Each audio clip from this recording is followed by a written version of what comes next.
This episode of the DAV Podcast contains material intended for mature audiences, and listener discretion is strongly advised.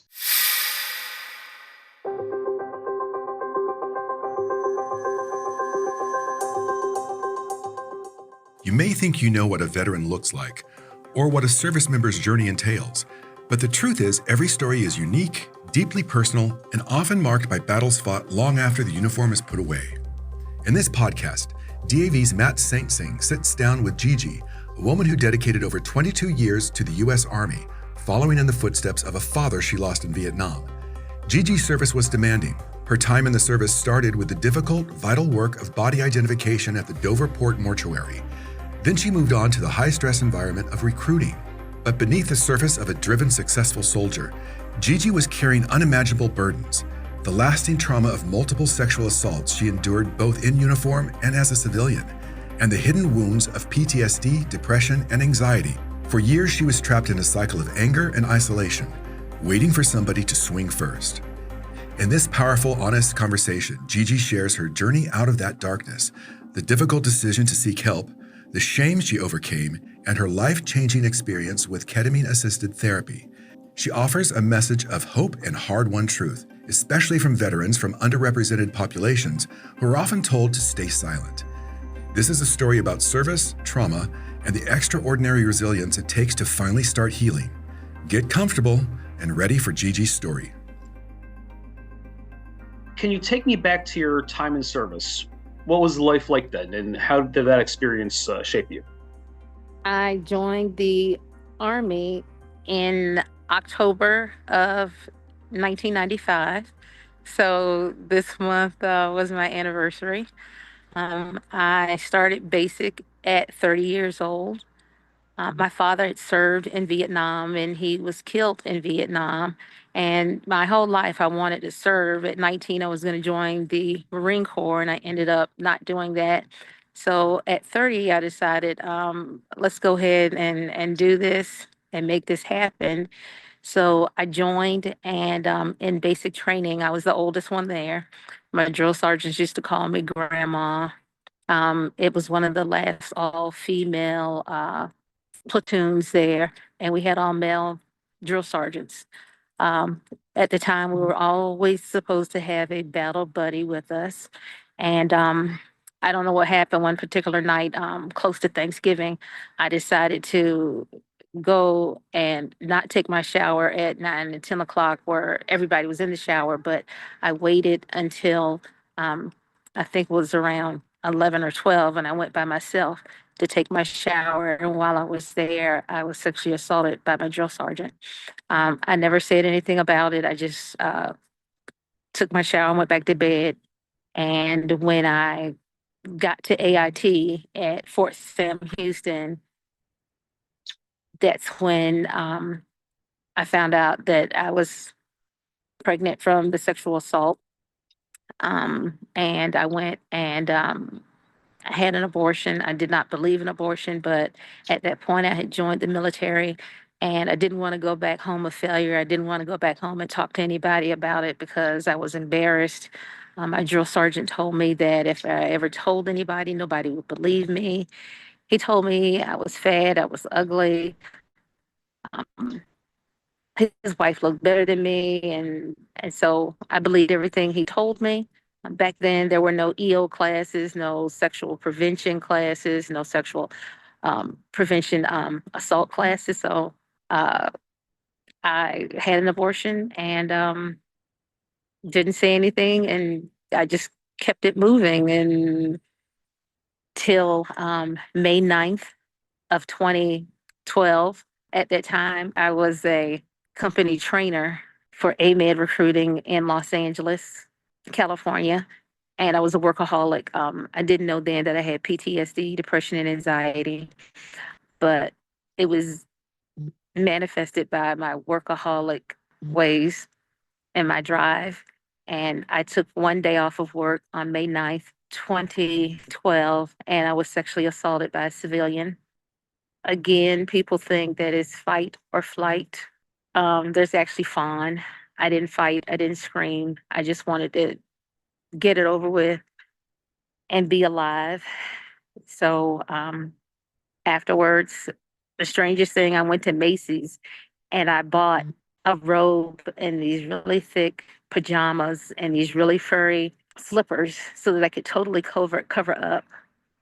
And I was actually the sexual assault response coordinator at the time, and I didn't want to report it because I didn't want anybody in my unit to know. So I didn't say anything to anybody. I planned a change of command. I went TDY to do training of soldiers in Hawaii. I continued to do my job until I almost had a nervous breakdown. Um, and I finally went and spoke to my unit about it. And they asked me what I wanted to do. And I told them I just want to get out of Los Angeles. And they were very accommodating. They got me out of Los Angeles in less than 90 days. They moved me to the East Coast. And then when I moved to the East Coast, I continued to have problems. I really wasn't going for appointments to mental health. Recruiting is a very hard duty. Before I did recruiting, I was in direct patient care. And then I also was trained to do body identifications out of the Armed Forces Institute of Pathology.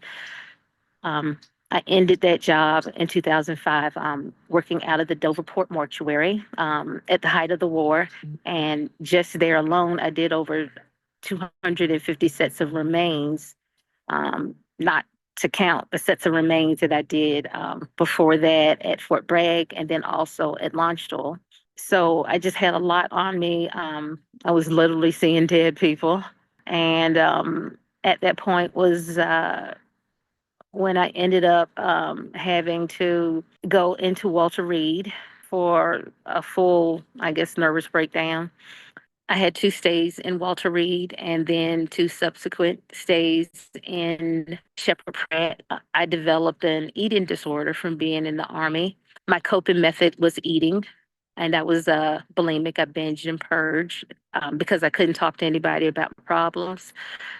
I was out of control when it came to doing the body identifications. You really can't talk to people about what you do. Um, there's a lot of dignity and respect around what we do, but you can't go home and tell your family, I processed 15 sets of remains and to have to stay totally compartmentalized and not think about what you're doing or it'll make you go crazy was very hard as well. So to go from doing that to a diametrically opposing position of recruiting and bringing literally babies into the Army was very hard. How many years in the Army did you do? I did a little over 22 years. And after you left the military, what were some of the challenges you faced in adjusting to civilian life? I really didn't adjust to civilian life. I have treatment resistant PTSD, depression, and anxiety. Well, actually, I have complex treatment resistant PTSD, depression, and anxiety.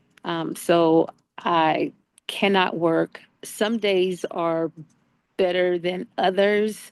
Some weeks are better than others, and some months are better than others. One day I can get up and I can do some things, and then there are weeks where I actually cannot get out of bed. With the PTSD, I can remember things I learned years ago, like I can clear a weapon, and do stop. Was it slap? No, sports. Um, I can remember things like sports, slap, pull, observe, release, tap. And then some days I can't tell you what I ate for breakfast.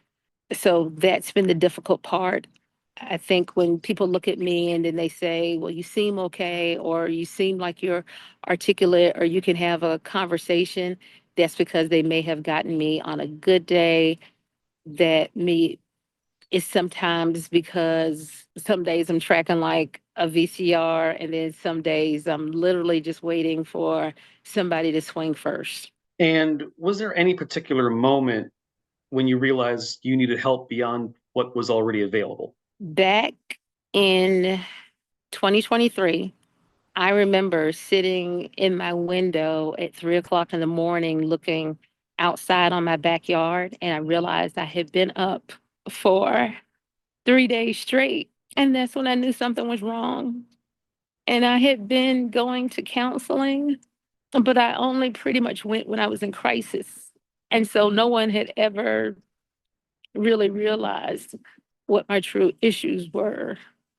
And so I talked to my doctor in San Francisco, my psychiatrist there, and he suggested the ketamine program there at the hospital, but it was full. So he referred me out and I went to a wonderful facility. Ale Mittimer was the one who ran the facility. And that was the first time I did ketamine there. And I found it very helpful. Tell me about walking into that first appointment. What was running through your mind? I was terrified. The first thing I told them was that I do not want to see God. I was afraid of that because you hear people who use drugs and you hear about them tripping offline or becoming addicts, and they totally assured me that that's not how it works. That was not how it happens. I met a girl who was 16 who was there, and she had been sexually assaulted. And she told me what the program had been doing for her and that she was afraid too, but she had been in it for 6 months and how it helped her. And she gave me a hug and we both cried together. And so that's really what helped me do, what I needed to do. Absolutely. I can hear the emotion in your voice when you talk like this. And I know these are very difficult topics to talk about, but people are going to see this, people are going to listen to this, and it's going to make them feel a little less alone. So thank you for your willingness to share your story. What did the first experience feel like, and how would you describe it to someone who's never gone through ketamine therapy before? My first experience, actually, I didn't feel anything, the first or second one, because I was just so guarded. I would not let go. I'm a control freak. That stems from my PTSD, depression, and anxiety. I feel like I have to be in control of everything, whether I'm riding in a car or making decisions or somebody else is making decisions. I just, because I was so not in control during the sexual assaults, um, having to go do the body identifications, having to deploy twice. So the first two times I just squeezed my core and I did not let go. The third time I actually was able to relax, and all three times they have behavioral health nurses who are in the program. They're trained to help you. They work with military and civilian, and they're in the room with you if you want them to, or they sit outside of the room and they monitor you. So they were sitting in the room with me both times, but the third time is when I actually relaxed, and you literally feel the separation. You feel your brain having an outside experience, but you're still totally in control. I wear an eye mask. I have a blanket over me because I just want it totally dark in the room, even though I have on an eye mask. It's very freeing.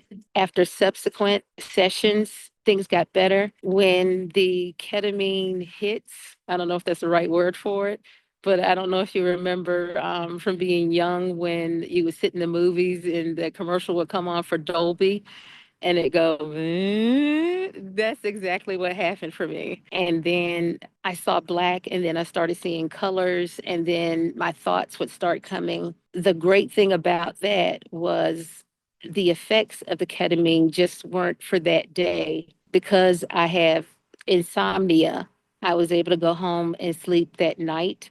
And every night after I have ketamine, and then for weeks after it, I'm calmer, I'm nicer, I'm more responsive instead of reactive, which is helpful. With the VA programs, you have to have therapy within 72 hours of having ketamine. So I would have my therapy after I did the ketamine. And so I was able to process things like working in the morgue or like the sexual assaults. But when I did the processing, I wasn't in the moment. I wasn't crying. I wasn't having a flashback. And that's what made it a lot better. How would you describe the person you were before treatment and who you are now? The person I was before treatment was a very angry person. I was just so mad and so angry, and I wanted people to hurt like I hurt. And I would say mean things to people. I would say mean things to my soldiers and to my family members, people in the store, anybody who got in my way. I was in a state of just walking around waiting for somebody to swing first or step on my shoe or anything because I just wanted somebody to hurt like I hurt and I couldn't get it out and I couldn't express it. I didn't know how to express it. I just knew I hurt so bad. I just hurt so bad. And now thinking it back, I'm so ashamed of how I acted and how I treated people and how I couldn't explain what was going on because I was embarrassed. I mean, how do you tell somebody you were sexually assaulted or, you know, what you're going through because you don't understand it yourself and you think that nobody's gonna help you? And then you meet people from the DAV, you meet people from the VA who actually do help you and pull you out of that hole that you were in.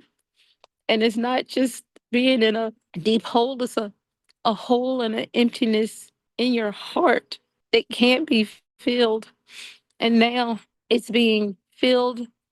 I'm here in Las Vegas at the Las Vegas VA.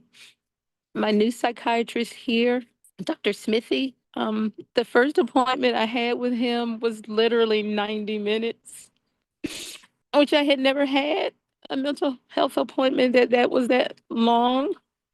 And when he explained what was going on and what my true diagnoses were, at first I was mad because I'm like, you're lying. I've been asking people all these years, what's wrong with me? And they kept telling me it was one thing or another.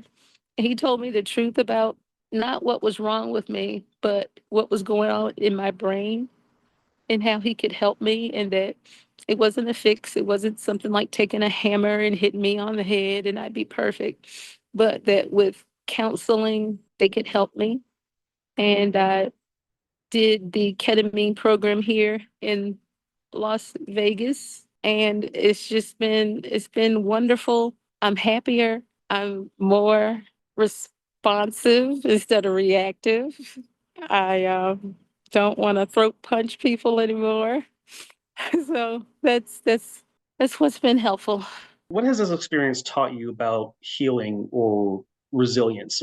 What's some truths you can share to other veterans who are struggling out there? For other veterans out there, and especially Black veterans or veterans that come from an underrepresented population, we are the population, Black, Brown, Asian Pacific Islanders, LGBTQ plus, that we've been told our whole life, keep your mouth shut, don't talk about your problems, pray about it, pray through it, do everything you can, you're okay.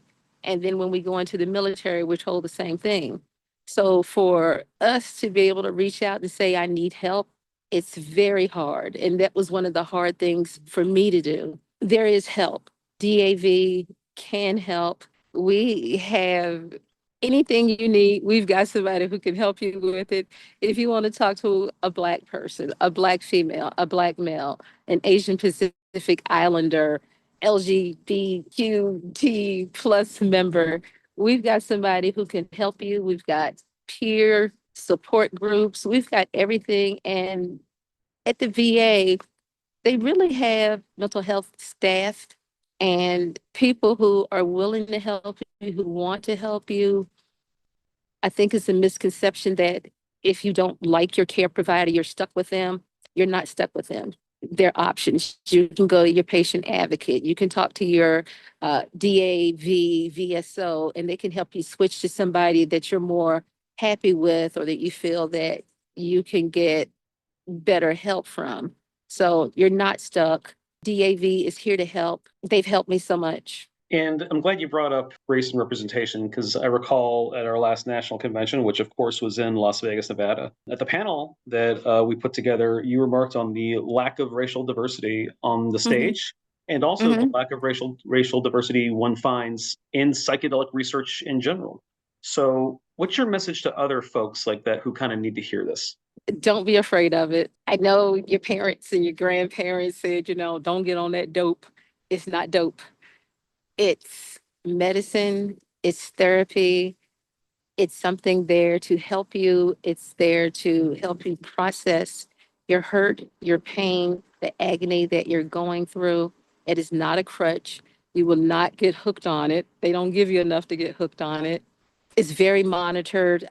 You have to talk to your behavioral health care provider, and they will make sure with you to make sure it is the right program for you, because I did a lot of other programs before I even got to this point. I actually did do the CBT, the DBT, I did group therapy, I did inpatient, I did outpatient therapies, and I'm not even going to say that this is the end all be all fix it, because it's not. It's not something you get like this.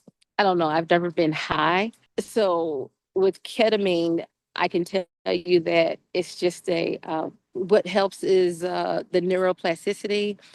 It's like snow. It falls over the train tracks that your brain keeps rolling over, the hurts, what the military did to you, what happened in your house, maybe growing up, what happened your whole career. The ketamine makes it so it's like snowfall. So the train tracks are still there, but now you're able to make new train tracks that help you lead to a better life, a better way of thinking, no more black and white thinking, no more thinking every day is the worst day of your life. Maybe some days are only the worst day of your life. Well, Gigi, thanks so much for taking the time to share your story. I think it's going to resonate with a lot of people. So from one Army vet to another, thank you.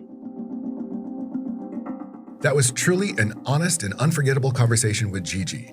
Hearing about her decision to seek help even after feeling ashamed and angry provides a beacon of hope for so many in our veteran community. Gigi reminds us that resilience isn't just about bouncing back. It's about having the courage to make new train tracks in your brain and choose a better path forward. It's about accepting that this is medicine, this is therapy, and this is a necessary step to stop the hurt. If Gigi's story resonated with you and you feel that emptiness she described, know that DAV is committed to getting you the right support. Don't go through this alone. We have resources, advocates, and peer groups ready to walk with you on your journey. Please visit us at DAV.org to learn more about mental health resources, connect with a VSO, and find a support system that understands. Thank you for listening, and we'll catch you on the next episode.